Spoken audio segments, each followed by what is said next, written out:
10 tanda-tanda kiamat besar yang disebutkan oleh Nabi SAW.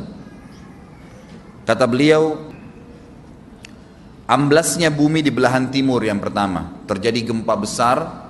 Sebagian ulama hadis mengatakan bagian Asia, di mana Allahu alam.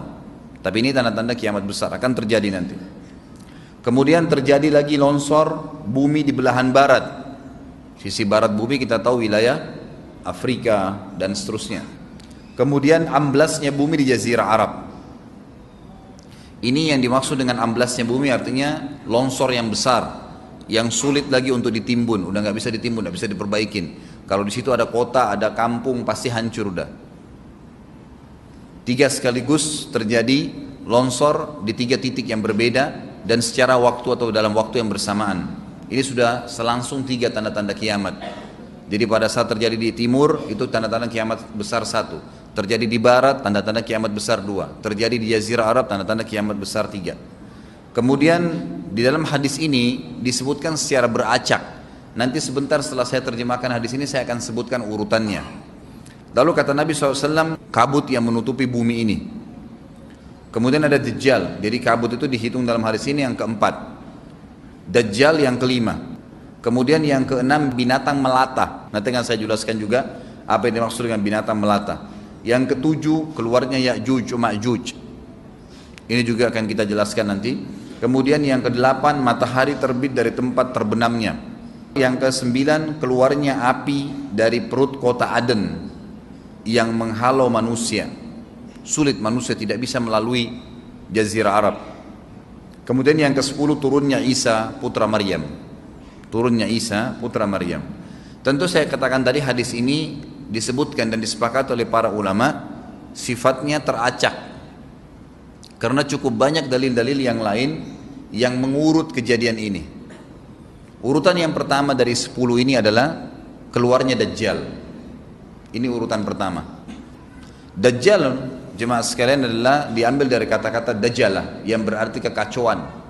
Ciri-ciri Dajjal disebutkan dalam banyak hadis yang sahih adalah mata kanannya yang paling pertama rusak seperti anggur kering. Kata Nabi SAW dalam hadis sahih, ketahuilah Dajjal buta mata kanannya dan Tuhan kalian tidak buta, karena dia akan mengaku sebagai Tuhan. Kemudian dia orangnya memiliki kulit yang kehitam-hitaman serta memiliki dahi yang lebar. Setiap orang beriman bisa membaca di dahinya tertulis 3 huruf kafara. Semua orang yang ngerti tulisan Arab, tidak ngerti tulisan Arab akan bisa tahu dan baca itu kafara, kufur. Rambutnya keriting dan orangnya tinggi besar. Kata Nabi SAW, kalau kalian dengar Dajjal keluar di satu lokasi, maka menghindarlah. Walaupun kalian harus lari ke gunung, dia akan keluar membuat kerusakan selama 40 hari. Kata Nabi SAW, 40 hari itu sehari seperti setahun, sehari lagi yang kedua seperti sebulan, hari yang ketiga seperti sepekan, dan sisa harinya seperti hari kalian. Dia akan keliling muka bumi semuanya, dan kata Nabi SAW, seluruh bumi ini akan dimasuki oleh Dajjal. Tidak tertinggal satu lorong, gang, jangankan kota atau desa, kecuali Dajjal akan masuk ke dalamnya, kecuali Madinah dan Mekah. Tidak bisa dimasuki oleh Dajjal. Kata Nabi SAW dalam hadis sahih, karena di setiap pintu gerbang Mekah dan Madinah malaikat menghenuskan pedangnya dan menghalau Dajjal sehingga Dajjal tidak bisa masuk. Pada saat dia tiba di Palestina, waktu yang bersamaan di kota Madinah berkecamuk.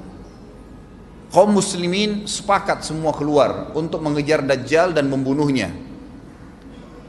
Keluar dari kota Madinah satu orang yang namanya seperti namanya Nabi Muhammad SAW, Muhammad bin Abdullah, dan dia dari turunan Nabi SAW juga. Dan orang ini punya julukan Mahdi, dikenal dengan Imam Mahdi. Inilah tanda-tanda kiamat yang kedua. Pada saat dia tiba di Mekah, dibaiatlah oleh banyak kaum muslimin, tidak disebutkan jumlah pasukannya, maka terbentuklah pasukan jihad yang mengejar Dajjal menuju ke Palestina. Lalu keluar tanda-tanda kiamat 3, langsung berentetan semua. Tanda-tanda kiamat besar yang ketiga adalah pada saat pasukan Imam Mahdi dengan pasukan jihad itu tiba di Darul Bayda namanya. Hadis menyebutkan di menara itulah, di masjid itulah Imam Mahdi mampir sholat asar bersama pasukannya.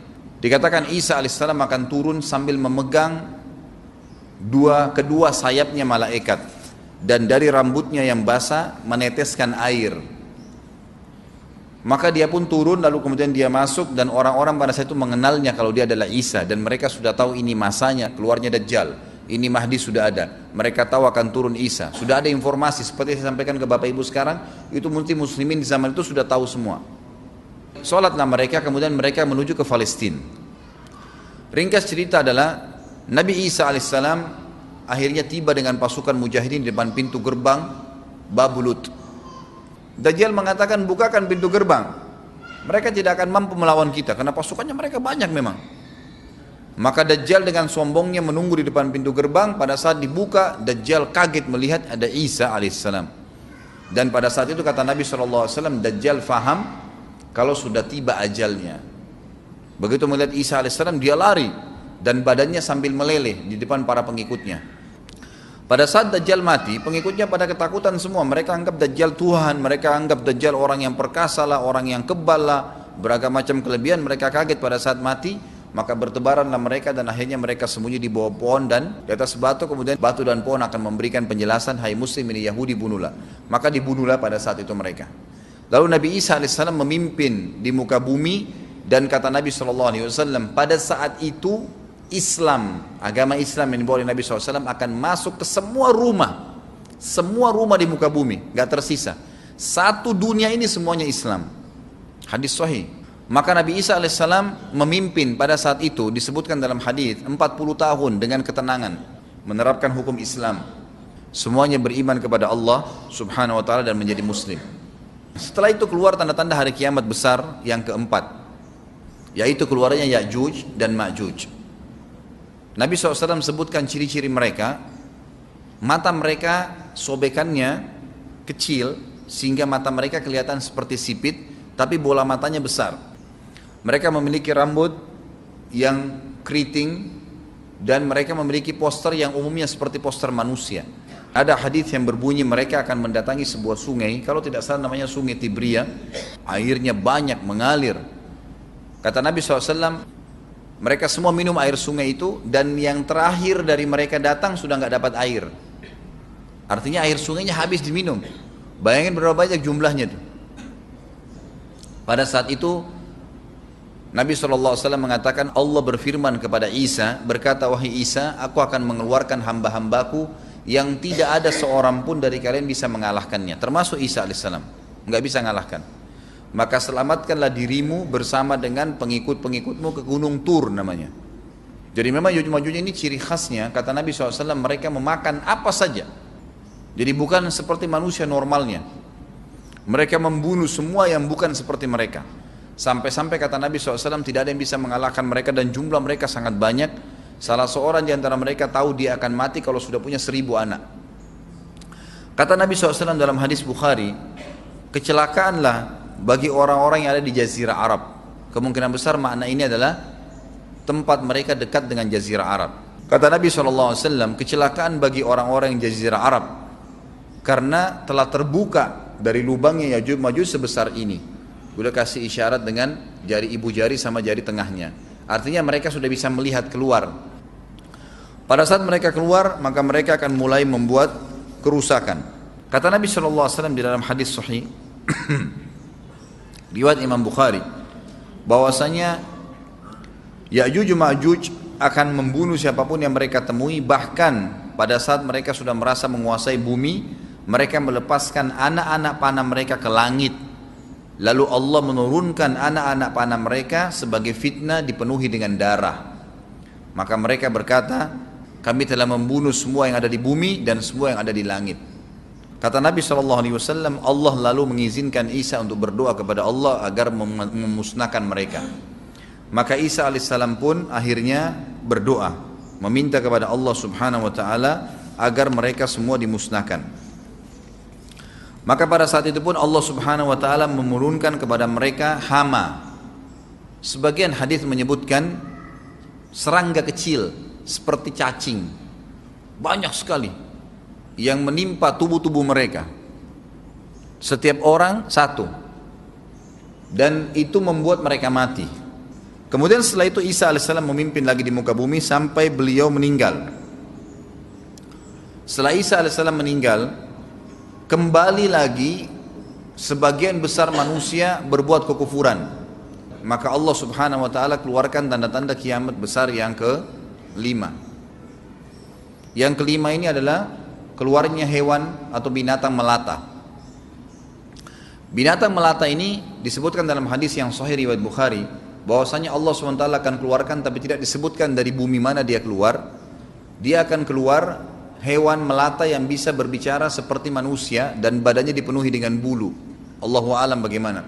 Kemudian dia datangi orang-orang yang kufur tersebut dan menasihatin dan mengingatkan mereka. Yang tidak mau beriman, dalam hadis dikatakan dicap oleh hewan tersebut. Allahu a'lam dicap seperti apa, sehingga ketahuan mana yang kafir, mana yang beriman.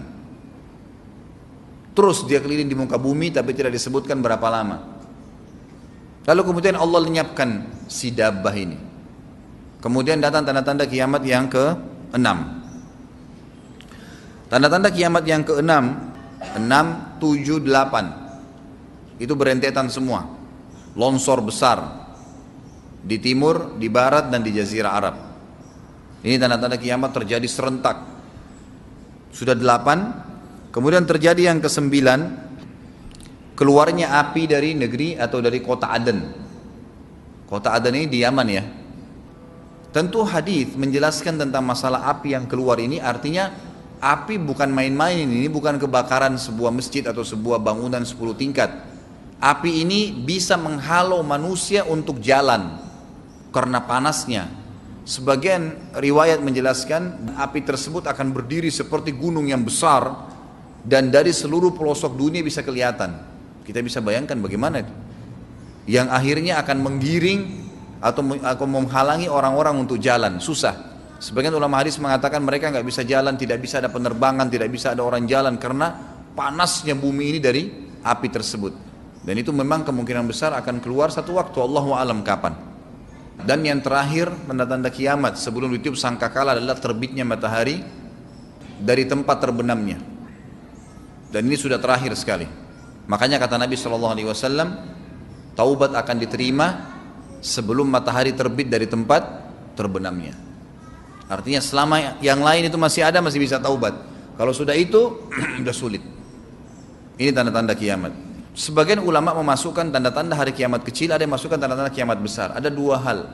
Yang pertama itu adalah keluarnya Dzu Suwakatain. Ada orang dari negeri Habasyah dikenal dengan Dzu Suwaka. Dzu Suwaka ini sak artinya betis. Diberikan julukan Dzu Suwaka karena betisnya sangat kecil. Orang ini Bapak Ibu sekalian kata Nabi SAW akan menghancurkan Ka'bah. Dan kata para ulama pada saat itu memang manusia sudah sunyi, nggak ada lagi yang datangin Ka'bah. Orang-orang sudah lalai gitu kan. Keluarlah orang ini. Makanya sebagian ulama masukkan dia tanda-tanda kiamat sebelum terbitnya matahari dari tempat terbenam. Ditambahkan ini yang ke-11 atau ini yang ke-10, terbitnya nanti kiamat yang ke-11. Kata Nabi SAW, dia akan mencabut batu-batu Ka'bah satu persatu sampai rata dengan tanah. Dan saya sedang dilihatkan oleh Allah sekarang bagaimana pada saat dia mencabut batu itu. Hadis sahih riwayat Bukhari Muslim. Yang terakhir, yang kedua, yang berhubungan juga dengan tanda-tanda kiamat, ada yang memasukkan kiamat kecil, tapi ini lebih dekat dengan kiamat besar. Orang yang terakhir meninggal itu adalah orang dari asli suku Madinah yang sedang mengembala kambing. Kata Nabi SAW, orang yang terakhir meninggal dari kalian kalangan manusia, semua orang sudah mati tinggal dia sendiri, tapi dia nggak tahu. Dia lagi mengembala kambing, kemudian dia masuk dengan gembalanya ke kota Madinah, ditemukan semuanya tidak ada kehidupan, nggak ada orang, nggak ada binatang, nggak ada apa-apa, tinggal dia sendiri. Pada saat dia meletakkan telapak kakinya di kota Madinah, maka pada saat itu dia meninggal. Dan inilah manusia terakhir meninggal sebelum ditiup sangkakala terakhir. Allahu a'lam.